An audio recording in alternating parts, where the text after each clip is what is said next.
Hey guys, welcome back to Paribarik. আমরা আজকে গেছিলাম গুপ্তা ব্রাদার্সে। তো ওখানে বাটার মশলা ধোসা নিয়েছিলাম। এখানে 3 রকমের চাটনি দিয়েছিল। তো প্রত্যেকটা আইটেমই ভীষণ ভালো ছিল। বাটারের তো টেস্ট পুরো ভার ভারকে আসছে আমাদের। সাম্বারটাও পুরো গরম, আর প্রত্যেকটা চাটনি এবং সাম্বারই হচ্ছে যা চাই। আর এখানে বসে সিটিং খাওয়া দাওয়া। তো এখানে ডেকোরেশনটাও ভীষণ সুন্দর, মানে সব কিছুই টপ নচ। তার সাথে আমরা নিয়েছিলাম ধোকলা। এক প্লেট ধোকলাতে ওরা দেবে হচ্ছে 2 পিস করে। তো আমরা এখানে 2 প্লেট নিয়েছিলাম, তো 4 পিস ধোকলা আছে।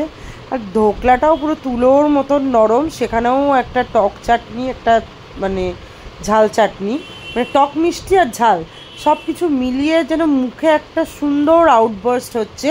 তোমরা গুপ্তা ব্রাদার্সের আইটেমসগুলো অবশ্যই ট্রাই করতে পারো। ওখানে আরও মোমো, চাউমিন, চাইনিজ সব কিছু অ্যাভেলেবেল।